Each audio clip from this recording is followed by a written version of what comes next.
això seré molt breu, perquè qui ha de xerrar és ella, que és la protagonista. Primer de tot, moltes gràcies a l'Ajuntament per oferir-nos sempre l'espai i tantes coses. Després, un gràcies també molt gros a Inturotel, perquè ofereix comoditat, ofereix pau i ofereix la sagrada llei... Supos que me sentiu o no, no ho sé. La sagrada llei de s'hostatge que els illencs tenim cap als exteriors que venen a portar-nos coses bones, com na Carmen. Per tant, moltes gràcies Inturotel per aquesta rebuda, com ho diria, no? I aquesta aposta per la cultura i per les lletres en mayúscules. Per tant, moltes gràcies. Els amics i els equip de Closos crec que enguany estan de celebració, no sé si tothom ho sap, però fa 30 anys que jo, que tenia 25 anys, n'han passat molts, molt per damunt jo, que varen començar a excavar. Per tant, realment són unes dates per nosaltres molt importants i crec que val la pena dir-ho. Aquest aniversari ja no de majoria d'edat, ja de molt més, ja fins i tot Closos ja és vell, entre cometes, no? I sobretot, lo important és xerrar de la senyora Carmen de las Heras. Muchas gracias, pero muchísimas gracias por poder venir y por dar el nivel que esperemos que Felanit se merece. O sea que muchas gracias por venir, ya te lo he dicho algunas veces, pero bueno, lo vuelvo a repetir, creo que vale la pena. Y bueno, es interesante el trabajo que hace desde el museo. Es la subdirectora del Museo de Altamira.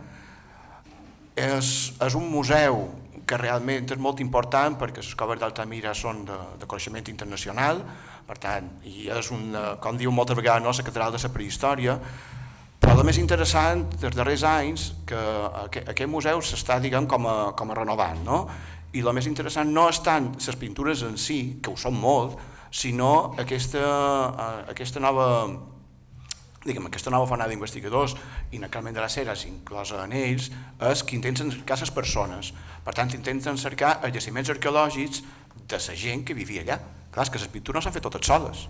Las pinturas no se han hecho solas, las han hecho las personas y vosotros estáis buscando a las personas. Hoy hablando contigo lo hemos comentado y también creo que bueno, lo que he leído últimamente es de admirar que estéis buscando los elementos que dejaban, cómo comían, cómo dormían, cómo trabajaban, cómo vivían, y yo creo que es lo más interesante de lo que está haciendo últimamente y evidentemente complementándose con las pinturas, pero las pinturas no salen del más allá solitas. Y eso yo creo que es muy interesante que busquéis a esta gente, que és el que hacía. I precisament estan fent treballs d'investigació molt potents i molt interessants que tracten tots aquests temes, no? Però això és una vessant, però és que aquest museu, el més important de tot que té és la custòdia d'aquesta meravella. Avui m'ha ensenyat una sèrie d'elements de lo complexa que és la conservació. La conservació és una cosa increïble, la quantitat de topes que se'n van cap aquí, i clar, no mos poden imaginar la complexitat i el tresor que tenen entre mans, i vos puc prometre, perquè ho he vist, no? Vull dir, lo bé que fan i lo bé que ho estan cuidant. Per tant, la custodia de yacimiento es muy, muy importante. Por tanto, yo creo que tenemos que agradecerlo todos la gente que vive en España, toda la gente que vive en el mundo, porque realmente estáis custodiando una maravilla, ¿no? Y creo que es muy importante. I, bueno, poca cosa més, només ja vos deixo amb ella, que vos conti un poc el que fan. La gran revolució que han fet els darrers anys és, a part del que vos he dit, anar a cercar les cronologies han canviat molt. No sé el que sabeu o no sabeu d'Altamira, però ja vos puc dir jo, sense dir res, perquè aquí és ella, és que hi ha elements molt més antics del que se pensaven, crec que és molt important, i bueno, i deixar-nos a la senyora Carmen de las Heras, i muchísimas gracias. De nada.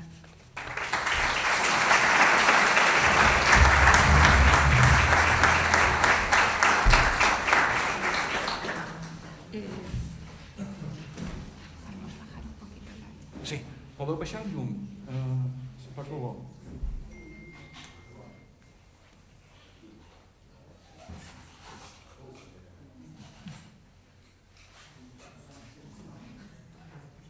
Si va bien o más. Yo creo que está bien así, ¿no? Es para que se vea mejor. Buenas tardes a todos. Estoy muy contenta de estar aquí con todos ustedes. Agradezco muchísimo la invitación que nos ha trasladado Tomeu en nombre de todas las instituciones que están implicadas en la gestión del patrimonio de esta zona de Mallorca. Y bueno, yo vengo a hablar de la cueva de Altamira, ¿no?, que es en lo que vengo trabajando.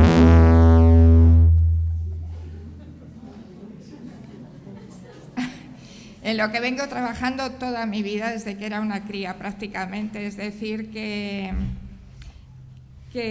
estamos, trabajando en la actualidad, como bien ha dicho Tomeu, tanto en la investigación del arte rupestre y de la arqueología como en la conservación de la cueva. Bueno, la cueva de Altamira es un lugar paradigmático por diversos motivos. Puede decirse que la cueva tiene dos historias generales. Una transcurre en el Paleolítico, en la prehistoria, y otra transcurre en la actualidad, desde su descubrimiento hasta la actualidad. Vamos a empezar a hablar por su historia durante la prehistoria y luego vamos a ver su historia reciente desde el siglo XIX hasta la actualidad. Altamira, pues como digo, tiene esta doble vertiente de la prehistoria y de la actualidad. Se descubrió en 1868 la cueva, pero el arte no se descubrió hasta 1880. Como pueden ver ustedes, es un arte que está concentrado, y si alguien no lo había percibido así, es un arte que está concentrado básicamente en un techo. Todas estas figuras son las más emblemáticas, algunas de ellas de las más emblemáticas de la cueva de Altamira, y no se encuentran en una pared. No se encuentran en una pared, como pueda parecer viendo la fotografía, se encuentran en un techo, lo cual complica sustancialmente su comprensión y nos da una idea también de la dificultad que tuvieron estos artistas para hacer estas figuras, que luego entraremos en ello y lo describiremos con más calma, pero aquí en esta imagen pueden ver ustedes en torno a 30 metros cuadrados, es decir, que son figuras de gran tamaño, son figuras que están en torno al 1,80 m, 2 metros, algunas más, algunas incluso a tamaño natural, y eso nos da una idea de la magnitud de estas representaciones. Antes de nada decirles que, bueno, Altamira fue la primera cueva con arte rupestre que se descubrió en el mundo. Cuando se descubrieron estas pinturas que acabamos de ver, no se conocía nada igual. Y eso generó un gran debate que luego veremos con un poquito más de calma. En la actualidad, sin embargo, las cuevas con arte rupestre son muy numerosas. En la región cantábrica tenemos muchísimos ejemplos. Solo en Cantabria, que es una comunidad pequeña, tenemos alrededor de 70 cuevas con arte rupestre. Siempre en cuevas, el arte rupestre del Paleolítico siempre es en cuevas. No tenemos nosotros arte al aire libre. En un principio, estas cuevas con arte se descubrieron primero en España, como he dicho, primero en Altamira, y 20 años después empezaron a descubrirse en el sur de Francia. Por eso, en un principio se pensó que esto era un arte que estaba limitado solo al sur de Francia y al norte de España, y se le denominó arte franco-cantábrico. Y así estuvo mucho tiempo hasta que paulatinamente se fueron descubriendo otros yacimientos con arte rupestre por el resto de la península ibérica. Y digo península ibérica porque también los encontramos en Portugal. Y tenemos la curiosidad de que además en la meseta encontramos arte rupestre al aire libre, que en la cornisa cantábrica no se había encontrado nunca. Es decir, que ahora tenemos que el arte del Paleolítico superior se concentra en toda la península ibérica, de manera más destacada en la cornisa cantábrica, desde luego, en el sur de Francia, tanto en la zona de los Pirineos como en la zona de la Dordoña, pero tenemos también representaciones en yacimientos en Rumanía, en yacimientos en Siberia, es decir, que es un arte que se ha ido extendiendo y conociendo más lugares a medida que, claro, nuestros conocimientos también aumentan, ¿no? Bien, aquí pueden ver ustedes el lugar en el que se encuentra la cueva. Es un paisaje, este es el paisaje que nos rodea, es un paisaje típicamente cantábrico o típico de Cantabria, en el que la línea de costa y las montañas están muy cerca, en una distancia, pues en línea recta serían 14 kilómetros aproximadamente, con lo cual el relieve se hace escarpado muy rápidamente. Lo que pueden ver ustedes es al norte, pues eso, el norte de la cueva está la línea de costa, detrás de esas pequeñas colinas tenemos ya el mar, que en línea recta ahora el mar está a 2 kilómetros aproximadamente de la cueva, pero durante el Paleolítico pudo estar tranquilamente a unos 7, porque saben ustedes que en esa época hay una regresión marina, el agua está concentrada en los casquetes polares y el nivel del mar estaba muchísimo más bajo que el que está actualmente. Sin embargo, al sur de la cueva nos encontramos con un relieve que en principio va ascendiendo lentamente, hay un valle fluvial que es el que forma el río Saja y luego las montañas pues se les ve, sobre todo en invierno cuando están nevadas, muy cerca. Es decir, que todo este emplazamiento que tenía la cueva era muy interesante para sus habitantes para conseguir todos los alimentos y las materias primas que necesitaban para su subsistencia.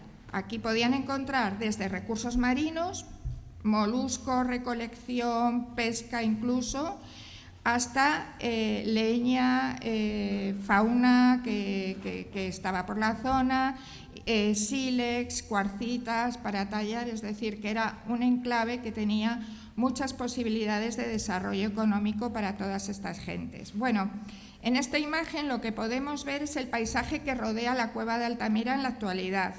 Ven el perfil de la cueva, está pintado en amarillo y como ven ustedes se encuentra en un entorno que está, bueno, ecológicamente bien conservado. Aparentemente, porque todos estos campos están muy antropizados porque se han utilizado siempre durante siglos para el pasto del ganado, por eso no hay árboles.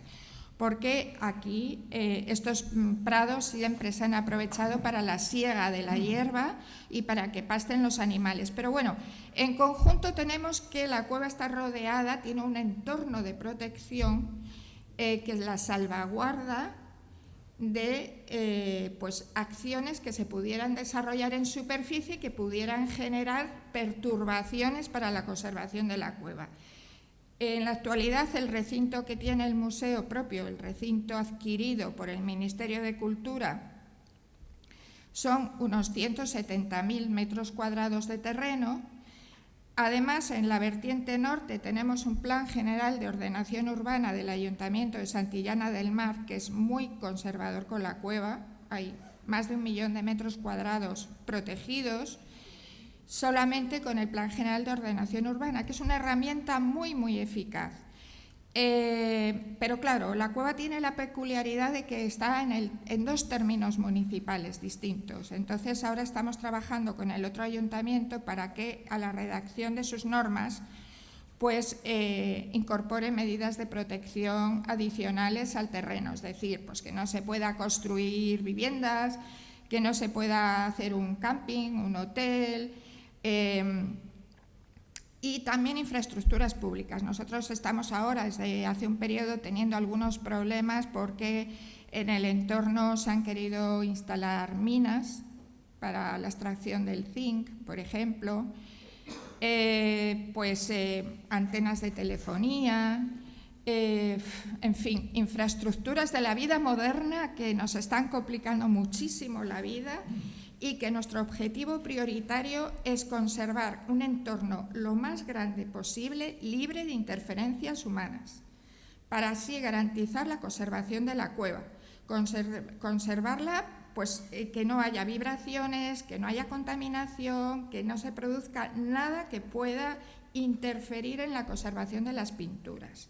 Digamos que nuestro criterio se basa en lo que hasta, los organismos internacionales denominan conservación preventiva.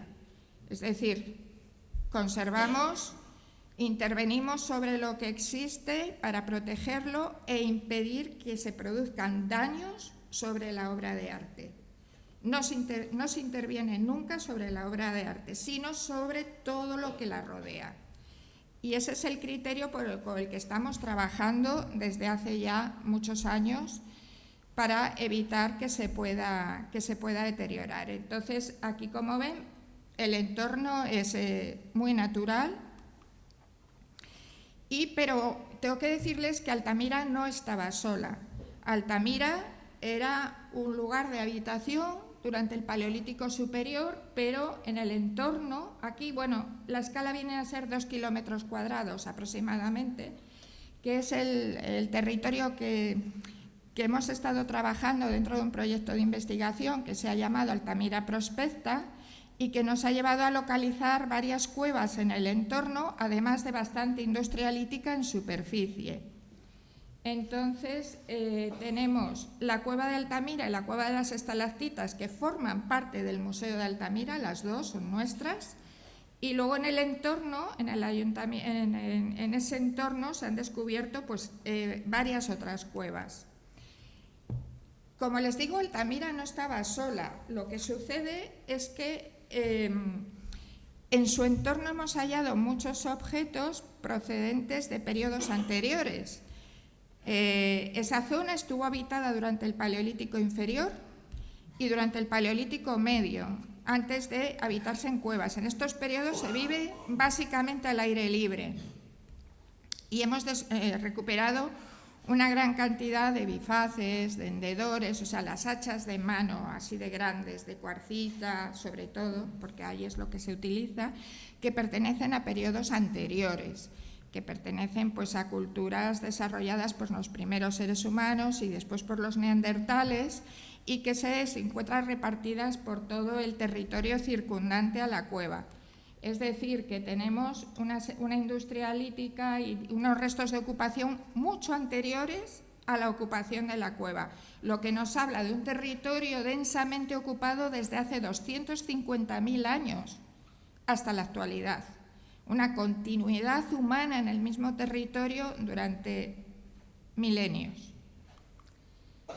Por ejemplo, por debajo de la cueva tenemos otra cueva que hemos estado trabajando ahora recientemente para documentarla, que es la cueva de la Castañera, que ha sido muy difícil. Ahí ven ustedes los trabajos de topografía de la cueva, ha sido sumamente difícil, pero tenía un interés muy importante para nosotros porque sabíamos por los espeleólogos que pasaba por debajo de la cueva, pero no sabíamos exactamente por dónde. Y para nosotros era muy importante desde el punto de vista de la estabilidad estructural de la cueva. Saber que hay un vacío debajo de la cueva de Altamira nos ponía los pelos de punta. Entonces hemos estado trabajando mucho esta cueva para documentarla y para comprobar que también dentro de la cueva había industria lítica del musteriense, que ven ustedes ahí algunas de las figuras.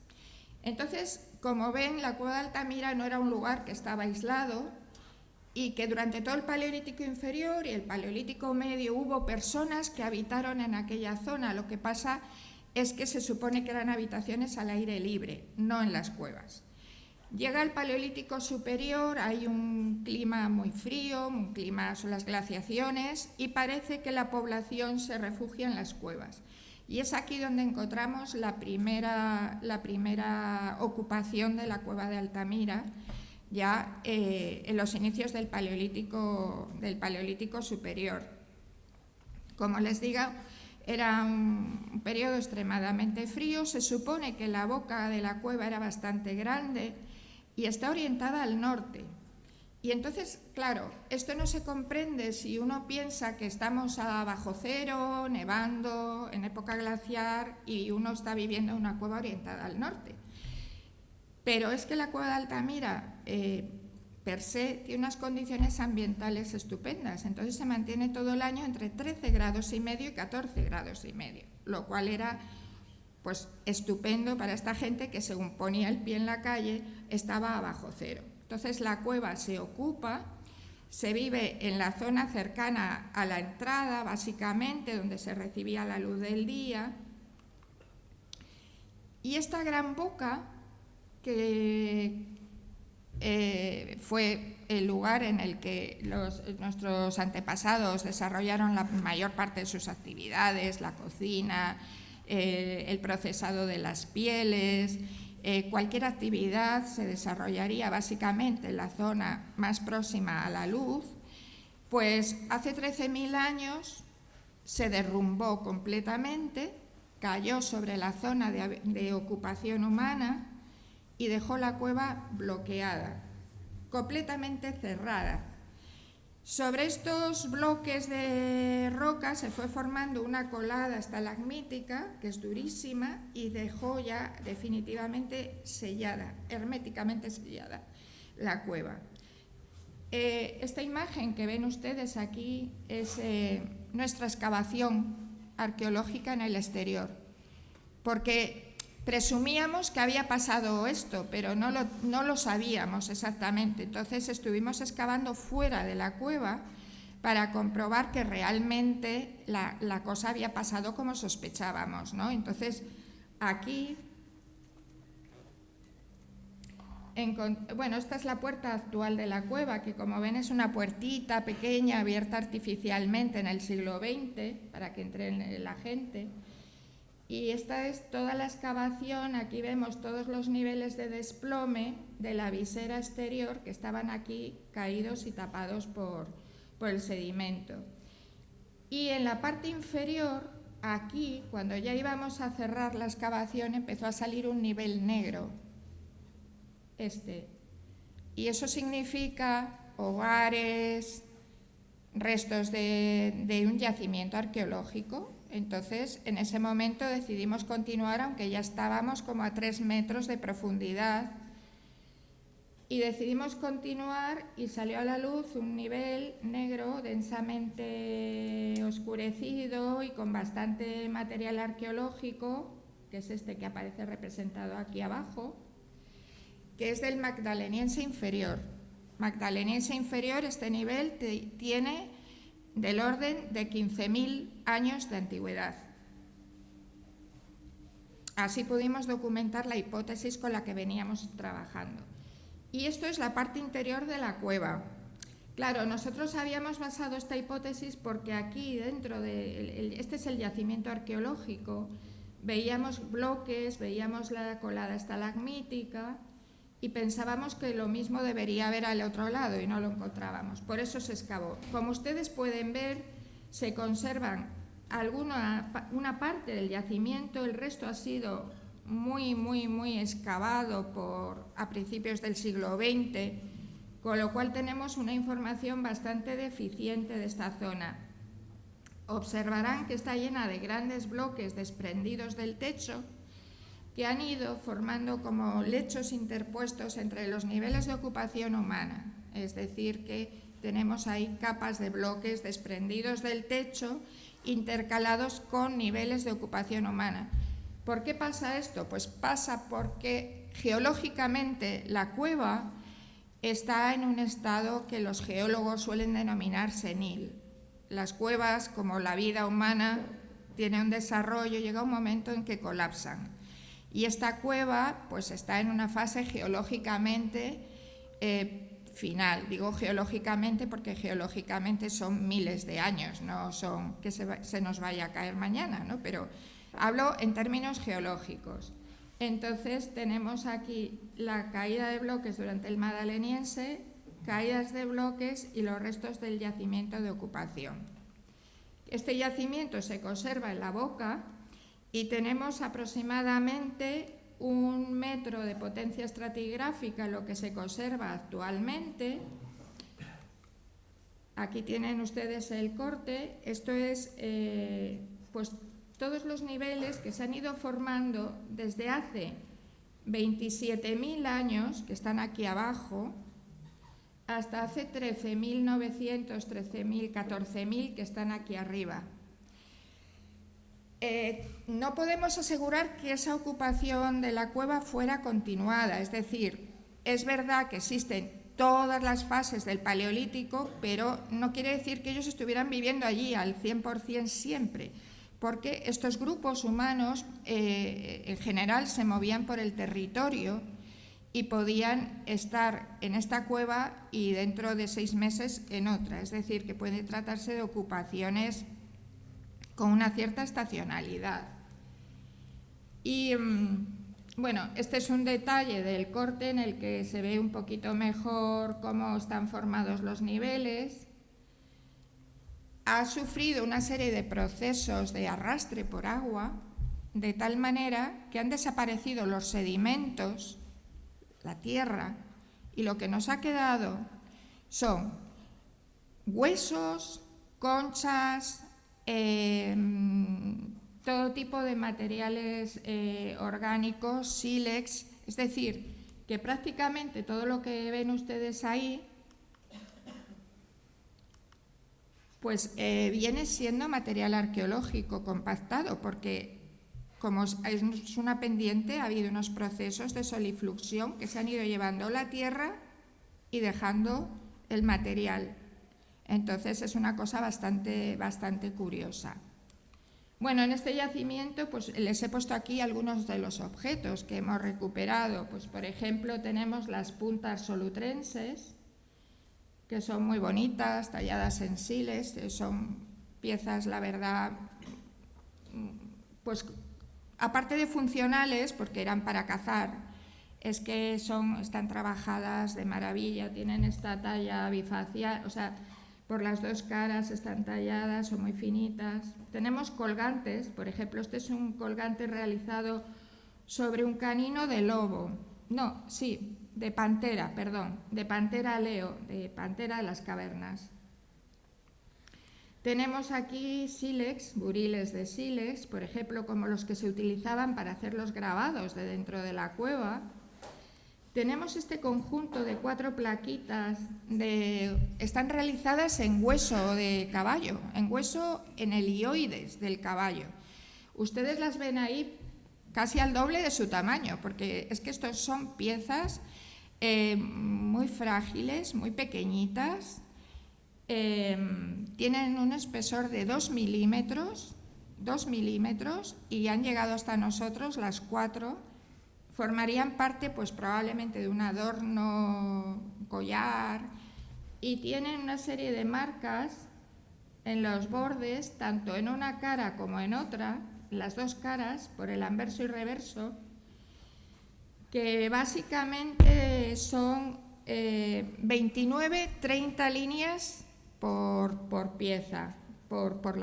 Entonces hay gente que ha hecho cálculos matemáticos de qué podría estar representando, en fin, no vamos a entrar en eso, pero ha dado bastante que hablar. O, por ejemplo, algunos utensilios como esta pieza, que está hecha en asta, entonces, bueno, pues son piezas bastante curiosas. Ha proporcionado también estas colecciones que son omóplatos de ciervo que se grababan, se recortaban y están grabados con la silueta, con las siluetas de estas figuras tan bonitas de ciervas, en las que se graba todo el pelaje, el ojo, las orejas, que son piezas muy interesantes porque además estas mismas figuras luego nos las encontramos en el arte rupestre, y como estas las podemos datarlas por carbono 14, nos dan la cronología de las que encontramos en las paredes. Es que estas cosas para nosotros son fundamentales porque nos ayudan a ubicar el arte en cada periodo. Bien, pues aquí tienen ustedes nuestro techo más famoso. Como ven, no es un espacio muy grande y lo que observamos es que aquí son todas las obras que se hicieron, pues se rebajó el suelo para que pudieran entrar los visitantes, y en realidad el suelo original de la sala venía por aquí, y aquí apenas había 80 centímetros de diferencia entre el suelo y el techo. Y esto se lo comento porque háganse ustedes una idea de los artistas trabajando a esta altura aproximadamente, con el techo muy cerca, haciendo estas enormes figuras sin percibirlas realmente como en su integridad. Por eso muchas veces se habla de la Capilla Sixtina del arte cuaternario, porque es un poco el mismo problema que tenía Miguel Ángel en la Capilla Sixtina, que estaba trabajando muy cerca de la bóveda y tenía serios problemas para ver las obras en su magnitud. A pesar de todo, y de que los artistas trabajaron en muchos casos tumbados, en muchos casos de rodillas, con la iluminación de la que disponían, las obras de arte, son perfectas, sin rectificaciones, sin problemas de concepción artística. Bien, este techo le vamos a leer a la inversa. Le vamos a leer empezando por la parte más antigua y vamos a avanzar hacia la parte más moderna. ¿Por qué? Pues porque en este techo tenemos 20.000 años de representaciones artísticas. Imagínense ustedes una tarta, un pastel de pisos, pues vamos a ir quitando capas y vamos a ir viendo cómo las representaciones de este techo han ido cambiando a lo largo del tiempo. En este sentido les muestro aquí dos dibujos, porque se trata de grabados que son complicados de ver dentro del techo, que se encuentran entre las representaciones más antiguas de la cueva. Lo que tenemos a mano izquierda son unos grabados que están por todo el techo. Obviamente no sabemos qué significan. Los primeros prehistoriadores que estudiaron la cueva los llamaron chozas, porque paralelizaban estas representaciones con las chozas que ellos habían visto pues, en los pueblos primitivos de África, ¿no? Entonces, usando paralelos etnográficos, denominaron a estos chozas, pero no sabemos lo que son. Nosotros lo llamamos signo, porque así no entramos en controversias, ni interpretamos, ni decimos las cosas que no sabemos qué son. Al lado tenemos una figura que recibe, de estos tenemos 14 grabados, que recibe el nombre de antropomorfo, porque ni es un ser humano ni es un animal, es unas figuras un poco fantásticas, siempre con los brazos levantados. Por eso también los primeros prehistoriadores decían que eran orantes, que eran chamanes, que eran sacerdotes, que interpretaban, ¿no? Que tenían papel relevante dentro del grupo, pero en realidad pues tampoco sabemos lo que son, ¿no? Entonces, bueno, se les llama antropomorfos y es una de las peculiaridades de nuestra cueva. Y aquí empezamos con la fase más antigua también. Este signo está datado por un método de datación que se llama uranio-torio. Eso significa que hemos tomado una muestra pues, del tamaño de una lenteja o menor. Aquí ven ustedes que hay una formación blanquecina. Esto es carbonato cálcico. Y ahora el uranio-torio, que antes se utilizaba pues, con grandes pedazos de estalactita, o, en fin, ahora se puede utilizar pues, en un fragmentito diminuto y nos da la datación. Esta figura, como les digo, tiene 36.000 años. Es otro signo que está formado como por 4 representaciones superpuestas que parecen, bueno, pues como si fueran pájaros con los brazos extendidos. Es una de las representaciones más antiguas o casi la más antigua de las que tenemos datadas en la cueva. Y no sabemos qué significaba. Nuevamente, aquí también hablamos de signos, porque para ellos tendría un significado, ellos verían esto y dirían, pues esto sería tal, es un sistema de comunicación grupal. Para ellos era muy representativo de lo que fuera. Pero para nosotros se mantiene en la esfera de lo desconocido, entonces no podemos interpretar ni decir que esto sea nada. Pues lo llamamos signo porque no sabemos exactamente qué es.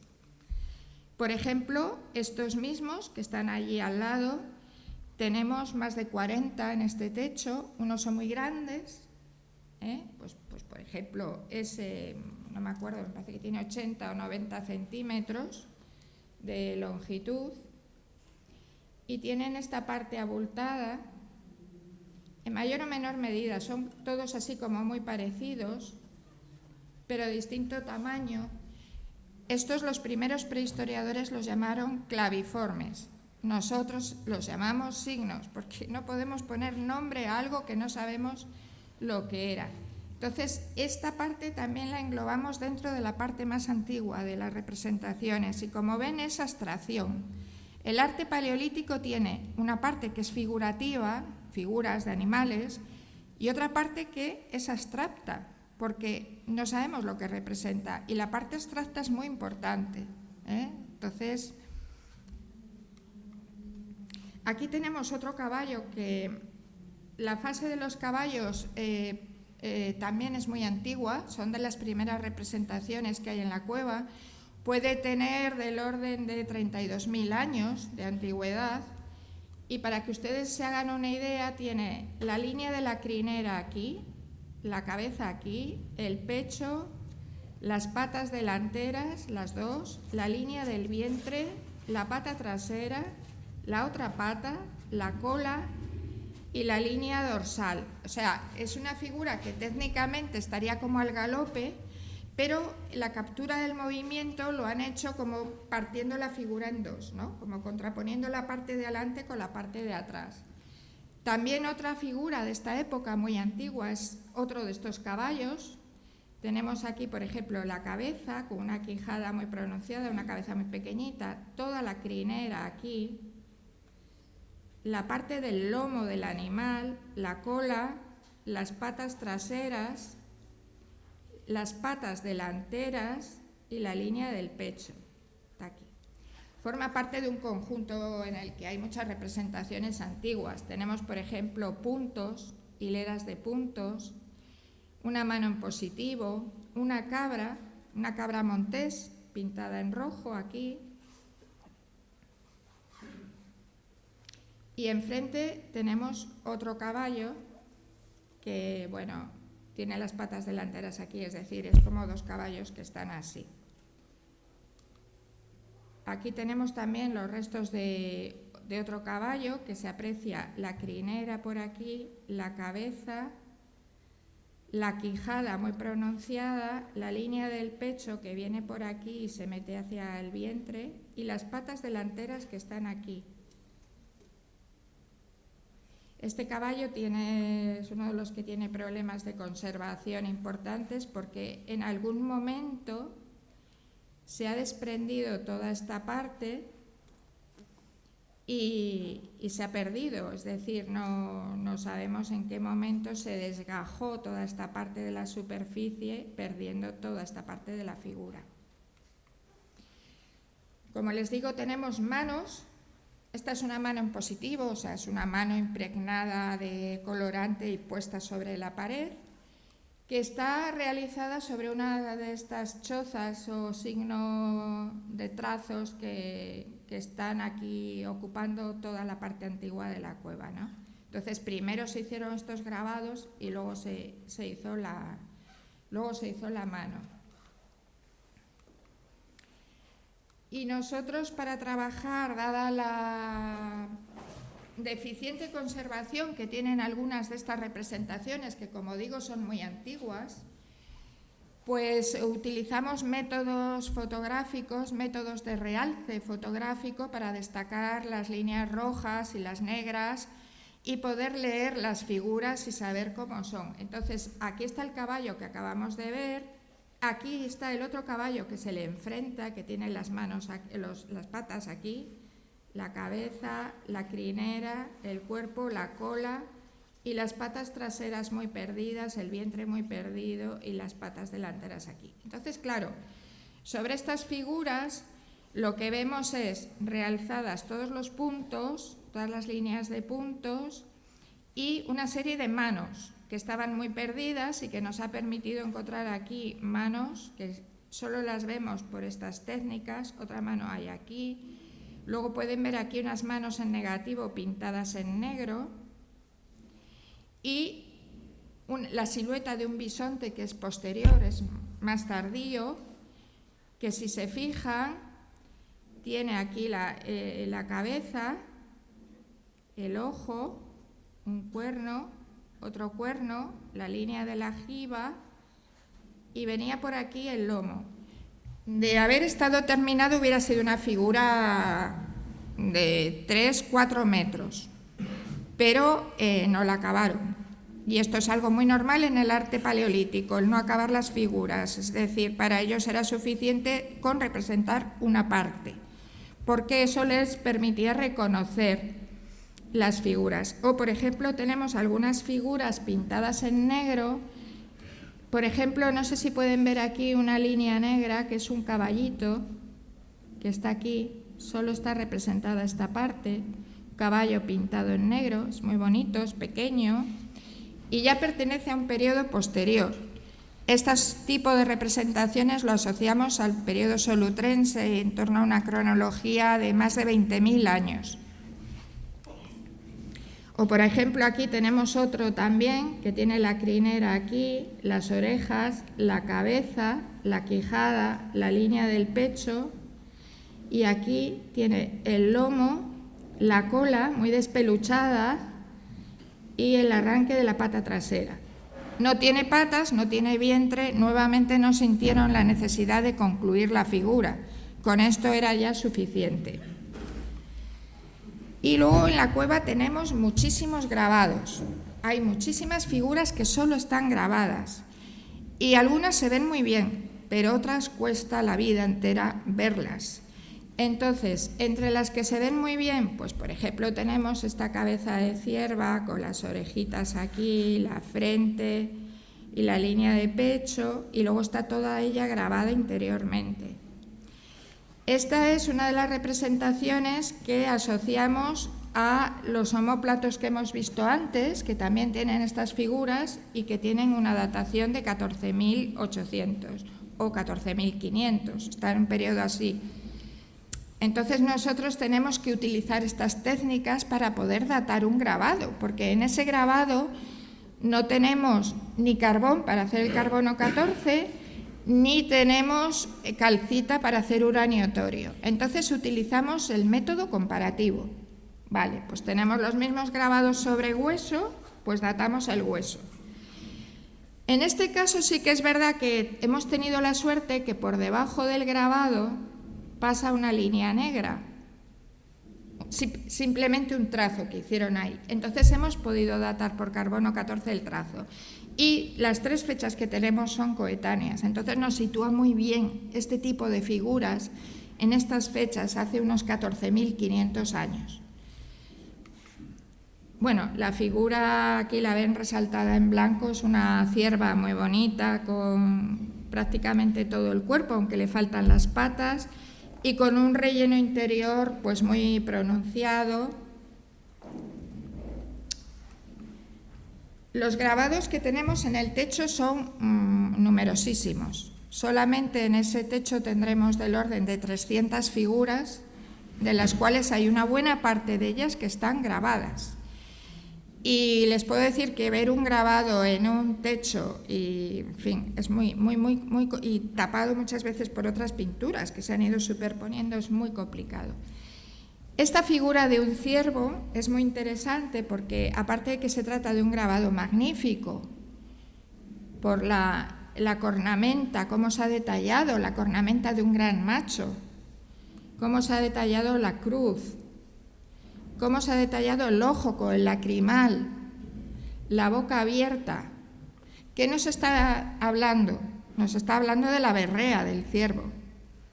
O sea, que este grabado está captando fotográficamente algo que está pasando en la naturaleza, que está pasando en su entorno. Así es que, si comparamos una imagen real con la figura del ciervo, pueden ver que es una copia fotográfica. Esta gente llevaba en su retina la imagen y eran capaces de reproducirlo con total fidelidad, que es algo muy difícil. Y bueno, pues como les digo, estas figuras se encuentran todas en un techo y muchas de ellas están aprovechando los relieves naturales del techo, los abombamientos naturales de la roca. ¿Para qué? Pues para adaptar la figura a ese relieve y conseguir la tridimensionalidad. También muchas de ellas, esta en concreto tiene toda la jiba del bisonte, está sobre un resalte, con lo cual si lo viéramos en la cueva veríamos que aquí tiene volumen, pero además tiene la peculiaridad de que está grabada en todo su contorno, ¿vale? Entonces, esto nos habla también de un procedimiento técnico, que es el grabado, que ayuda a la pintura y que hace también de separación, ¿ven? Hay zonas que están grabadas y que impiden que los rojos y los negros choquen, haciendo un efecto así como un poco kitsch, ¿no? O sea, que esta gente tenía un sentido estético muy desarrollado.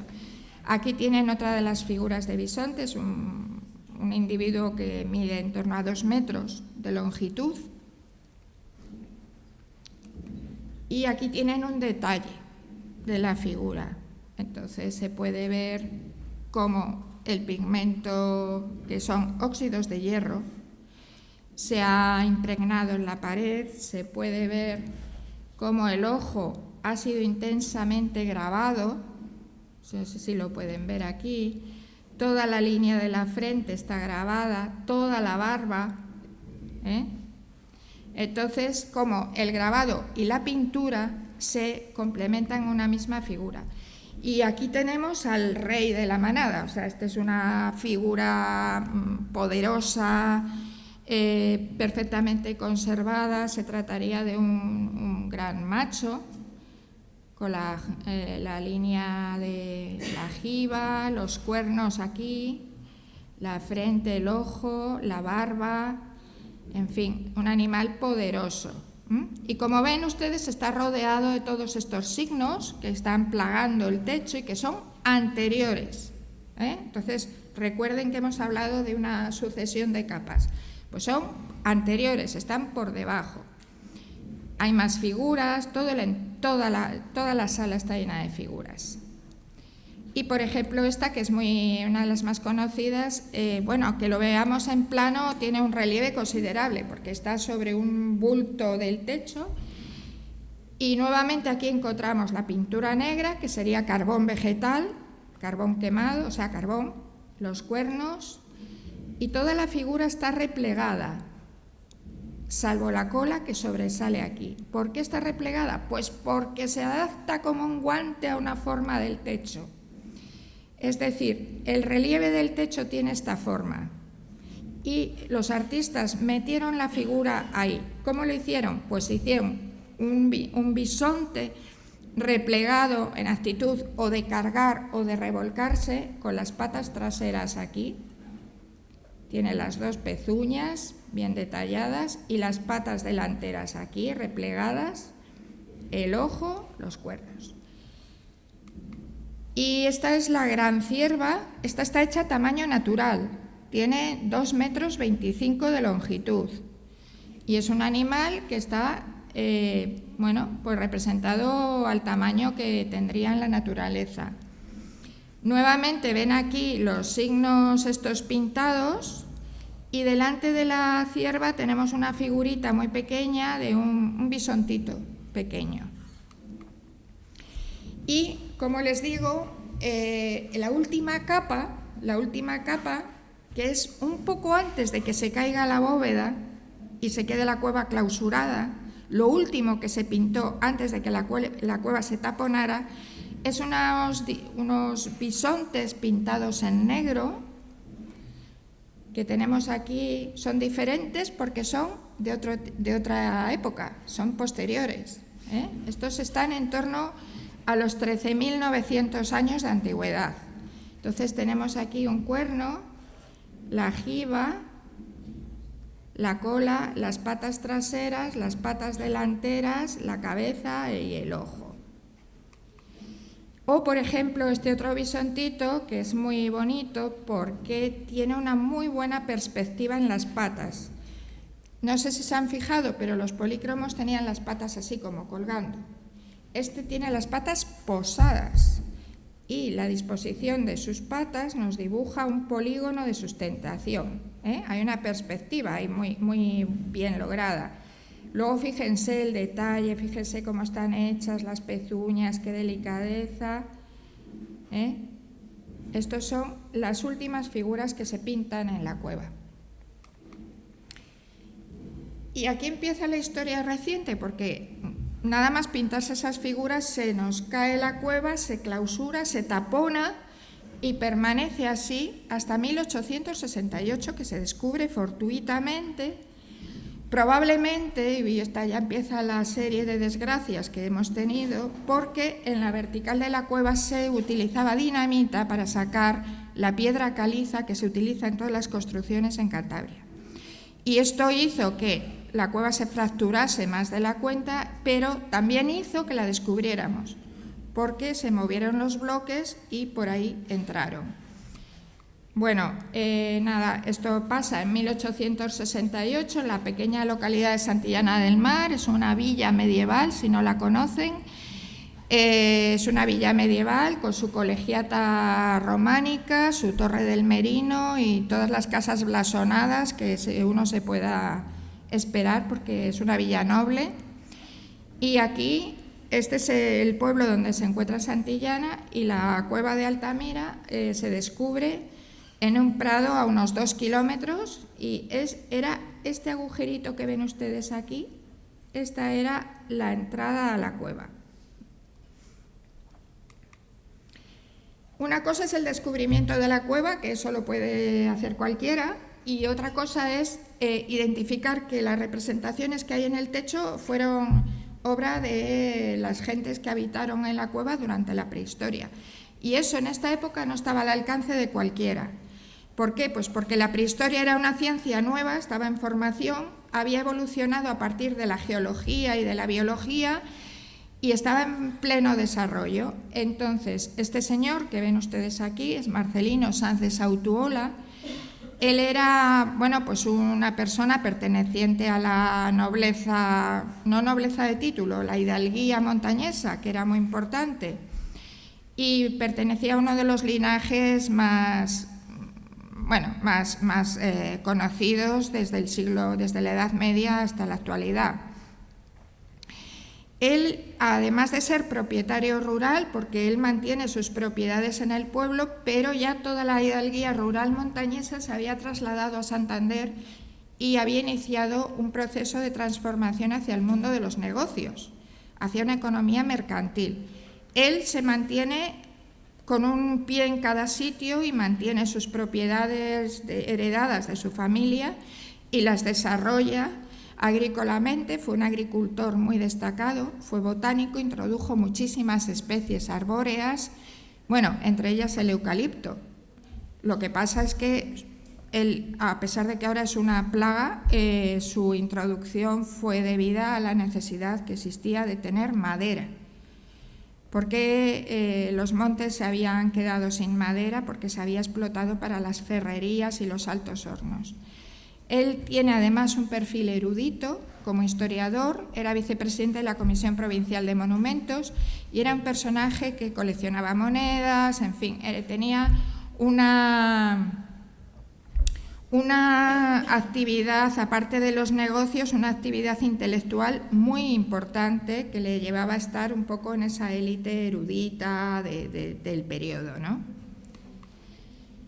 En 1878 visita la Exposición Universal de París y la visita como expositor de agricultura. Él lleva sus productos de sus fincas, sus productos de agricultura, lleva castañas, lleva nueces, lleva alubias y una serie de productos al pabellón de agricultura de España. Bueno, arriba tienen ustedes una vista de lo que fue la Exposición Universal de París de 1878 y abajo lo que era el pabellón de España, que era un pabellón, pues, buscando un poco el pintoresquismo, ¿no? Mudéjar, en fin. Entonces, Sautuola acude aquí a la exposición con sus productos agrícolas y se registra como expositor de agricultura. Pero claro, en esta exposición es en la primera que los países, además de exponer sus pabellones nacionales, crean otros pabellones para mostrar el desarrollo científico de los países.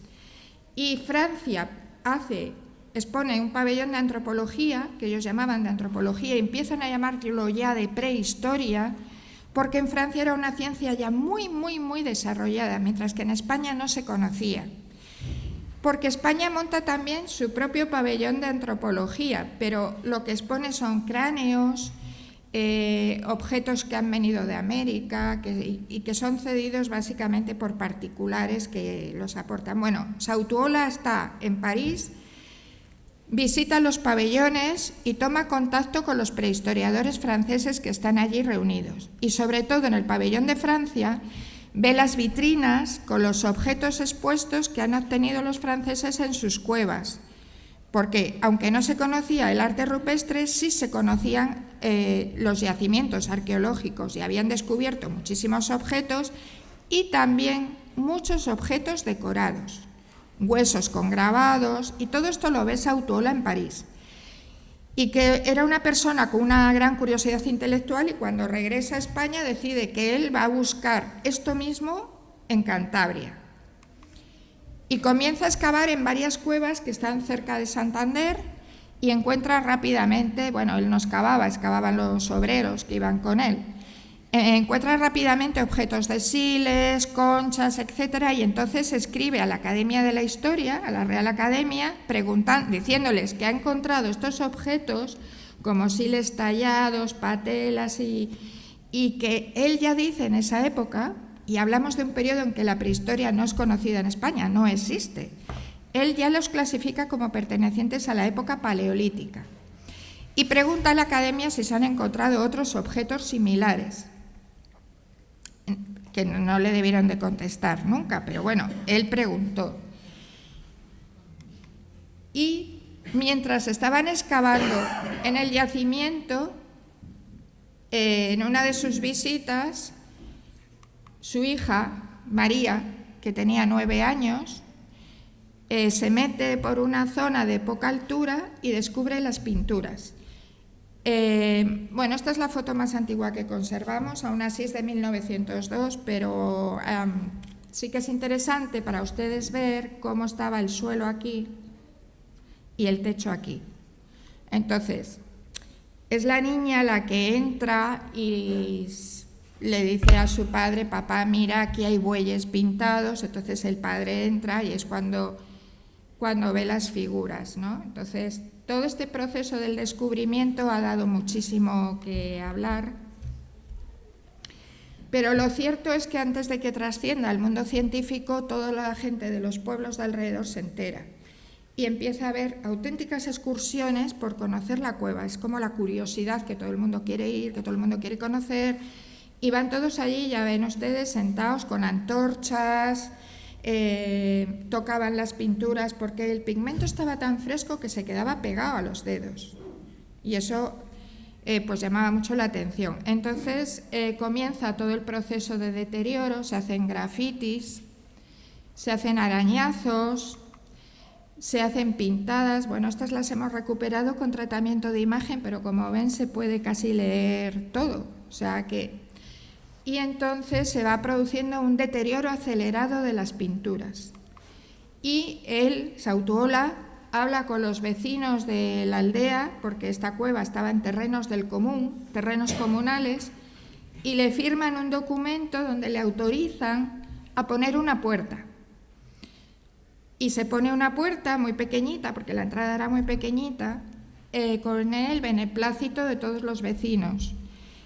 Yo creo que esta es la primera medida de protección del patrimonio arqueológico en España. O sea, y puedo estar equivocada, pero creo que es la primera vez que se adopta una medida de protección para evitar el expolio y el daño a un bien patrimonial. Estamos hablando de 1880. La paga de su bolsillo y encarga a un pintor que vaya a la cueva a hacer una copia de las pinturas. ¿Por qué? Pues porque él quería... Él no es que quisiera dar a conocer lo que había encontrado, sino que él lo que quería en realidad era convencer de la existencia del arte paleolítico y necesitaba tener una imagen, entonces no se podía hacer la fotografía y bueno, pues contrata a un pintor que es Paul Ratier-Jos, que era un pintor francés que vivía en Santander y Y Paul Ratier va a la cueva en diciembre de 1879, me imagino el hombre tirado en el suelo, lleno de agua por todas partes, con velas por todas partes, y hace lo que puede. Y hace esta representación que es muy grande, tiene casi 3 metros, y que tenemos nosotros ahora en el Museo de Altamira. Esta es la primera vez que se reproduce el arte paleolítico en el mundo, es esto. Entonces, a partir de esta figura, pues se saca este grabado en blanco y negro, que se incluye en la publicación que hace Marcelino Sá de Sautuola, breves apuntes sobre algunos objetos prehistóricos de la provincia de Santander, donde incluye pues un folletito muy delgado de 20 páginas y 4 ilustraciones. Entre estas ilustraciones sitúa la imagen del gran techo y otras figuras que él había descubierto ya en las galerías del interior. Entonces esto lo publica también, lo paga de su bolsillo, lo publica por su cuenta, y él ahí dice cosas que no sientan bien a nadie. Dice, pues estos señores estas pinturas son del Paleolítico, son muy perfectas, el autor era muy habilidoso, tenía una gran habilidad, era un gran artista, y hace una serie de afirmaciones que son veraces al 100%, pero que en aquel momento son tomadas muy negativamente por toda la comunidad científica. Por parte española, este señor Juan de Vilanova y Piera, que era uno de los naturalistas españoles del momento, le defiende y apoya toda la labor de Sautuola, pero los prehistoriadores franceses, que eran el cogollito de la ciencia, ¿no?, donde estaban los grandes, no se lo creen, se lo toman como que puede ser un engaño. Además, ellos piensan que es un engaño de los clericales españoles, porque claro, España y la Iglesia estaban ahí presentes todo el rato en este discurso, ¿no? La Iglesia española estaba pues un poco en contra de la antigüedad prehistórica de los seres humanos, porque iba en contra de lo que se decía en la Biblia, etcétera, etcétera. Había todo un dilema ahí. Los prehistoriadores franceses mandan a este señor, que es Édouard Arlet, y Édouard Arlet hace un escrito que se publica a los pocos meses en Francia, donde dice que las pinturas se han realizado entre las dos veces que ha ido Sautuola a la cueva. Es decir, no dice que lo haya hecho Sautuola, pero además es que como se da la circunstancia que el pintor que había hecho la lámina era sordomudo, entonces pensaban que no podía decir nada de si lo había pintado él o no, empieza a hacerse ahí una bola, y este señor decide...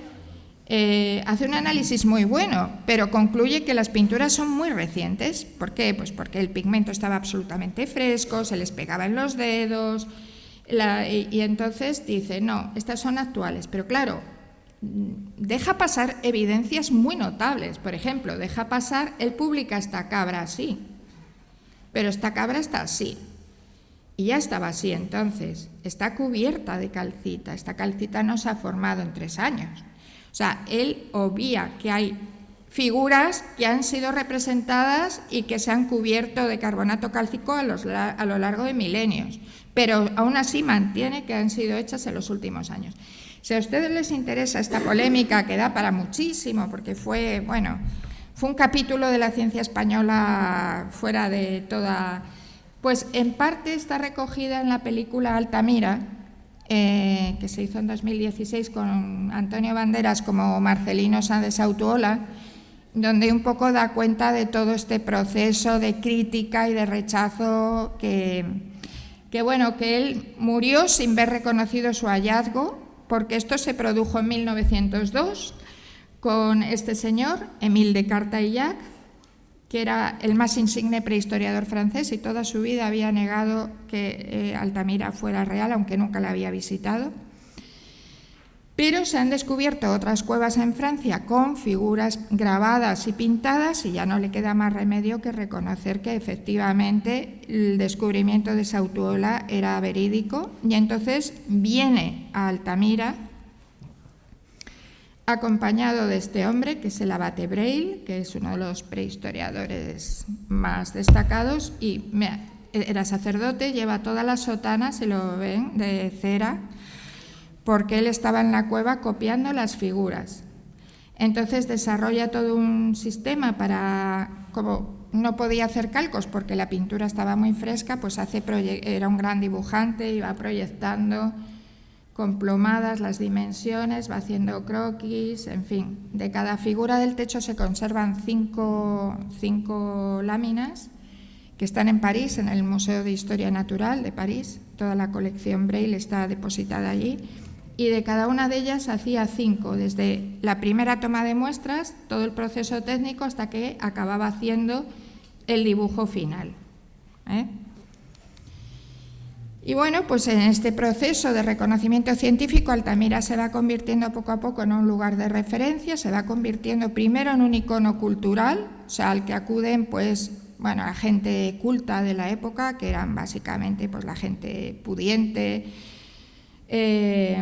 No solo de España, empieza a llegar mucha gente de Europa también a visitar la cueva.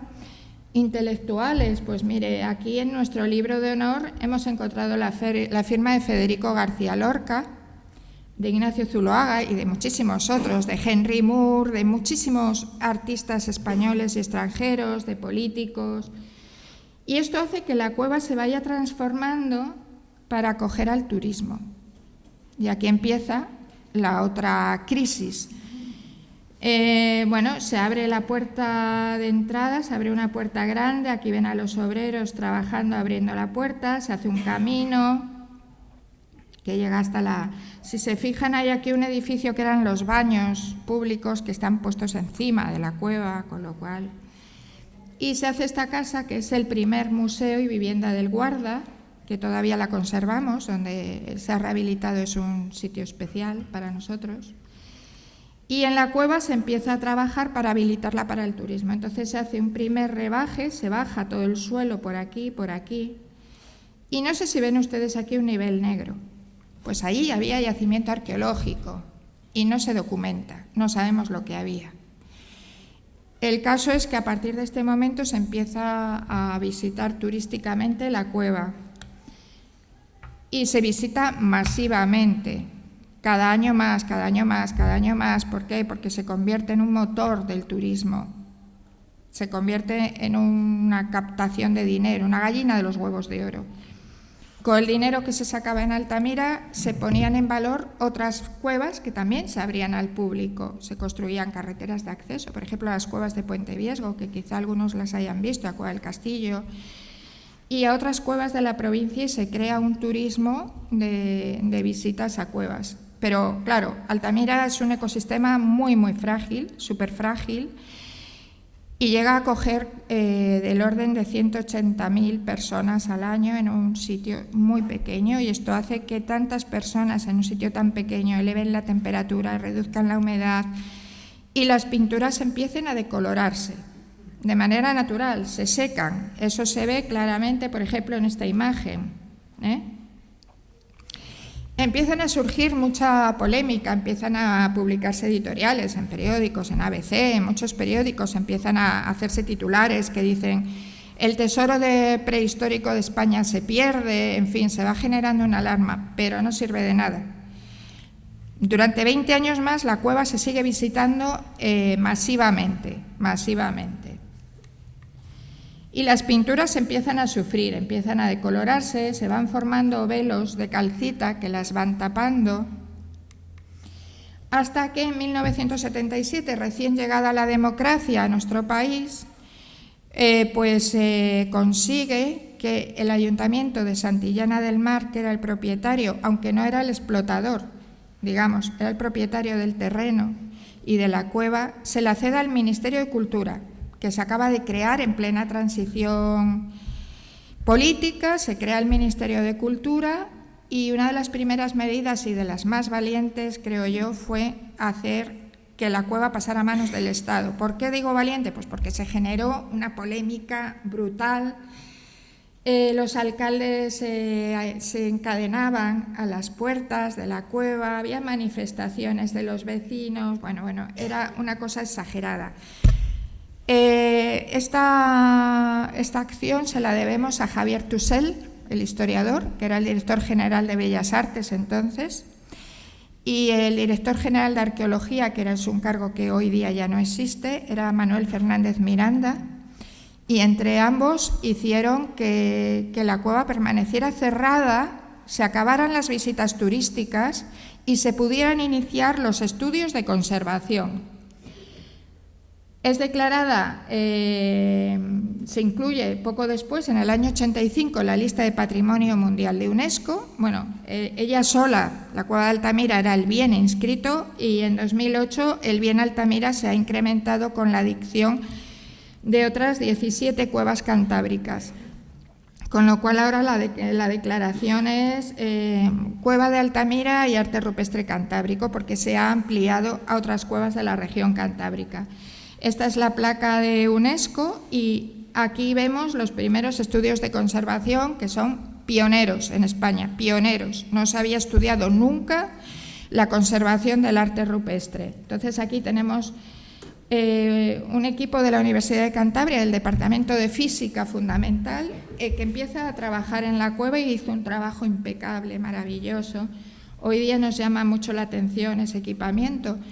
Pero les puedo decir que en el museo conservamos la compra de todos estos aparatos en estos años. Se trajeron de Estados Unidos. Aquí no había ordenadores, no había todo lo que el equipo necesitaba. Y entonces es muy gracioso porque estos equipos se importan y lleva sellos de Top Secret y unas cosas muy curiosas. Y el Estado invierte muchísimo dinero en comprar todos estos equipos para que se pueda estudiar la conservación de la cueva a cueva cerrada, sin perturbaciones de las personas. Y así estuvo 4 años aproximadamente. Bueno, luego se reabrió y actualmente la cueva está cerrada. Entonces, esta es una imagen de la actualidad. Entramos con trajes de protección, con calzado desinfectado, con mascarilla, utilizamos luces frías, obviamente, LED. Estamos un tiempo muy limitado dentro de la cueva.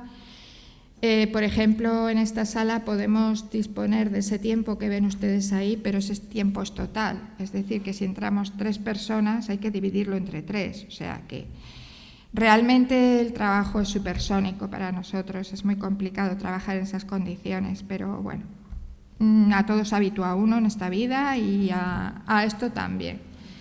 Entonces, ahora mismo les voy a indicar a ustedes algunos de los proyectos que estamos llevando. Por ejemplo, la documentación del arte rupestre. Primero hemos hecho un inventario de las representaciones que hemos podido localizar y solamente en este espacio de la cueva tenemos del orden de 300 figuras. Unas más visibles que otras se intuyen, en fin, entonces estamos desarrollando toda una tecnología para poderlas visualizar. Para que se hagan ustedes una idea de la complejidad que tiene este techo, fíjense que les indico solamente una figura, una solo, que está situada en esta parte. O sea, este es el techo de polícromos, una proyección en plano. Tenemos aquí esta única figura que es... Este es el dibujo que hizo el abate Breil en 1902. Él percibió una gran figura de bisonte. Es muy grande, tiene más de 3 metros de longitud esta figura, más la altura. Es una figura enorme. Él consiguió, dibujar esta figura. Como ven, la figura está densamente grabada, tiene grabados por todas partes, por el interior, por los perfiles, y esto hace que nos resulte muy complicado seguir el tema, ¿no? Entonces, como ven, esta es la figura. Aquí tenemos un caballo que aparece por debajo. Aquí tenemos un bisonte con las patas traseras, el lomo, la cabeza, las patas delanteras. Siguiendo la posición de las patas vamos a ver múltiples grabados dentro de la figura. Utilizamos técnicas de realce fotográfico para poder ver mejor la representación y, por ejemplo, aquí vemos que tienen, en vez de pintura, tiene como cebraduras. Lo hemos representado de esta manera porque hemos tenido la suerte de encontrar una figura que está también grabada. Entonces, la parte que está debajo del bisonte la hemos podido seguir a dificultad, pero se ha seguido porque está grabada también. Además, en esta figura hay esta representación de ciervo maravillosa. Hay esta representación de cabras, son dos superpuestas, una se ve bien aquí, la otra se intuyen los cuernos por detrás. Tengan en cuenta que al ser un techo, el artista se puede poner así, se gira y no tiene un orden para hacer las figuras. Unas están mirando en una dirección y otras en otra. Luego tenemos el contorno de este bisonte que también está grabado, la pintura negra del bisonte, la pintura roja del bisonte y al final una composición complejísima. Esto les hace una idea de lo duro que es para nosotros trabajar. En el resto de la cueva también tenemos representaciones repartidas por toda la cueva. Tenemos, por ejemplo, en esta sala también hay una figura de caballo que tenemos aquí, grabada en una estalagmita muy profundo, está tallada en la roca. Tenemos grabados hechos en el techo con los dedos, en esta figura de aquí, que es este uro que vemos aquí, con el ojo aquí, y luego otros grabados ininteligibles que están hechos con 3 dedos pasados así por la arcilla. Tenemos signos muy grandes, por ejemplo, este signo tiene 2,25 metros de longitud. Está situado en una zona de difícil acceso que solamente tumbándonos en el suelo lo podemos ver. Hay otros grabados y otras pinturas en la zona que las vemos nuevamente utilizando realce fotográfico, porque si no es muy difícil. O, por ejemplo, en esta pared que tenemos ahí unas representaciones, pues por técnicas de realce fotográfico conseguimos llegar al calco final. Y lo mismo sucede en esta pared que vamos viendo cómo con técnicas de análisis hiperespectral vamos viendo que una pared en la que apenas se ve nada, al final nos han aparecido pues 2 caballos que están aquí. Ahora mismo estamos trabajando en otra pared, estamos documentando todo este frente que tienen aquí, que es este frente que tienen aquí, donde ya hemos encontrado, pues creo que 40 figuras. Y algunas son complicadas, por ejemplo, aquí tenemos un ciervo, están superpuestas, con los cuernos por aquí, las patas delanteras. Aquí hay un caballo que va en la otra dirección, que tiene la cabeza aquí, una cabeza de cierva aquí. Entonces, bueno, la lectura es difícil. Y luego tenemos estas representaciones que son emblemáticas de Altamira, que las llamamos máscaras, que es que aprovechando una grieta natural de la pared simplemente pintan estas marcas a los laterales y hacen una especie de fantasma o máscara que llamamos. Y bueno, también estamos trabajando en los restos arqueológicos del yacimiento. Y entonces, por ejemplo, ahora este trabajo ha sido muy interesante porque por primera vez Altamira tiene un conchero que debe tener más de 6.000, 7.000, 8.000 conchas. Se han analizado muchas de ellas y se ha descubierto que algunas han sido utilizadas para el procesado del ocre. El ocre en piedra se han utilizado como ralladores para transformarlo en polvo. Entonces, bueno, esto lo hemos publicado hace unos años, tiene aquí todas las estrías vistas al microscopio y luego algunos otros objetos han sido acondicionados, les han sacado punta para utilizarlos como buriles. O sea, esto también es un poco novedoso porque se pensaba que lo que había en el yacimiento eran los restos de alimentación y que no habían servido para otra cosa. Pero ahora estamos viendo que además se han utilizado con un fin utilitario en muchos casos. O, por ejemplo, estamos realizando estudios de los colorantes. Estos son las bolas de ocre del yacimiento, entonces se ve perfectamente cómo han estado raspadas. Estamos haciendo... Bueno, estas piezas son muy interesantes y casi únicas. En Altamira se han encontrado las paletas que utilizaron los artistas, que son las conchas de lapa, de Patella vulgata, que son las conchas de restos de alimentación también, donde se han encontrado con los bolos de colorante dentro. Entonces las hay de todos los colores. Tenemos aquí una muestra, las hay hasta de color blanco, gris, rosa, naranja, rojo. Hemos hecho aquí una pequeña paleta para que vean ustedes y estamos también trabajando con la composición de los pigmentos para ver de qué están hechos. Con estos análisis no se detecta si hay un aglutinante orgánico, solo es mineralogía. Y también se están aplicando otras técnicas como el análisis Raman, que es sin contacto y sin tomar ninguna muestra, es decir, pues por una de rayos se puede ver la composición del pigmento. Les pongo arriba todas las publicaciones que se van generando, porque nosotros trabajamos muchísimo la difusión y estamos todo el día publicando. O, por ejemplo, esta pieza que la hemos encontrado ha sido un hallazgo magnífico porque estaba clasificada, se encontró en 1903 y estaba dentro de los fondos del Museo de Prehistoria de Santander, clasificada como colgantes. Esto eran colgantes, tubos colgantes. Pues no, en realidad es un aerógrafo del Paleolítico. Entonces, se trata de unos huesos de zancuda, de ave de gran tamaño, que están cerrados, pero encajan perfectamente. Incluso en este se pueden ver las marcas de corte.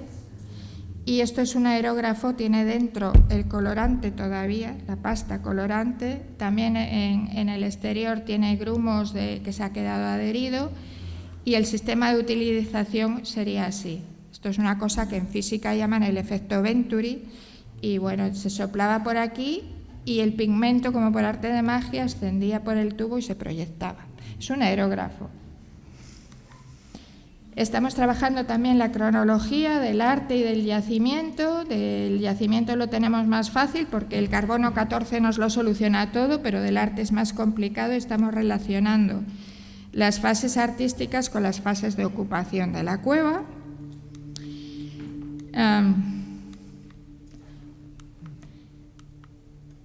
Algunos resultados han recibido mucha atención por parte de la ciencia, pues por ejemplo esta es la revista Science que nos dio portada, que es uno de los pocos yacimientos españoles que ha sido portada en Science. Y bueno, la faceta nuestra como arqueólogos y como museólogos es dar a conocer nuestro trabajo y difundirlo para la sociedad, Entonces, esa es una tarea muy importante que desarrollamos. Si ustedes están interesados en los contenidos científicos, en nuestra página web hay muchísimas de las publicaciones que hacemos. Aquí se puede navegar y descargar cualquier cosa que hayamos publicado y es una cosa que mantenemos completamente actualizada y es una de las tareas que más nos gusta hacer, dar a conocer todo lo que publicamos. Y aquí les presento al Museo de Altamira, que es un centro dedicado no solo a exponer la prehistoria, sino que es donde está también la parte de investigación. Entonces, digamos que hay una parte pública, que es la que ven nuestros visitantes, y luego hay una parte interna donde hay biblioteca, laboratorios, despachos, donde está todo el equipo técnico trabajando. Y bueno, una de la Neocueva, concebida como una sala más del museo, una sala dedicada a mostrar el arte del Paleolítico, en donde hemos reconstruido un poco la volumetría original, donde hemos intentado mostrar la cueva como era en el Paleolítico superior y no como es ahora, que nos ha llegado a todos nosotros muy transformada por todas estas obras que hemos dicho de acondicionamiento para el turismo, etcétera, etcétera. Y bueno, pues se ha reproducido el techo y es un facsímil, pero bueno, es un facsímil que también provoca sus emociones, ¿no? Aquí, por ejemplo, y ahora va a hacerse el mes que viene, hacemos la Noche de los Museos y se ilumina toda la Neocueva con lámparas de tuétano. Entonces se hace una visita nocturna con la iluminación de tuétano. Y la verdad es que es muy bonito porque es verlo un poco con su luz original, no con luz eléctrica. Y bueno, aquí para finalizar un homenaje a mallorquines ilustres vinculados a la cueva de Altamira. Tenemos a Joan Miró acompañado del ceramista Llorenç Artigas, que visitaron la cueva en 1957. Yo creo que antes ya había estado Miró, pero no tengo la documentación gráfica. porque en este momento le habían encargado los murales del Sol y la Luna de la UNESCO de París y visita Altamira para inspirarse, ¿no? Con Llorens Artigas, que es el ceramista que hace las piezas. Y bueno, pues aquí un hijo ilustre de Felanitx, Miquel Barceló, que ha visitado la cueva también, y aquí tenemos una obra suya dedicada a Altamira, que fue cartel de la Universidad Internacional Menéndez Pelayo en el año 94, y que a mí me da un poco de miedo, la verdad, porque me parece un monstruo. En la cueva no tenemos monstruos. Y una frase real de Miró, que lo dijo, ¿no? Dijo, la pintura está en decadencia desde la edad de las cavernas. Lo dijo él. O sea, y Miquel Barceló dijo,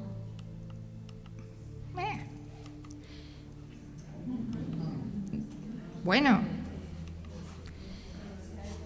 es que lo arcaico es lo moderno. Esto lo ha dicho hace 15 días en una entrevista con Pepa Bueno y dije, pues sí, es que tiene toda la razón del mundo, y nos da una muestra de cómo el arte prehistórico, el arte primitivo en general ha inspirado a los artistas contemporáneos. Por ahí hay otra vía de estudio que también nosotros hemos explorado mucho, todos los artistas que han estado influenciados por el arte de Altamira, pero también por el arte de otras cuevas, y que ha dado pie pues a una creación plástica muy relevante, ¿no?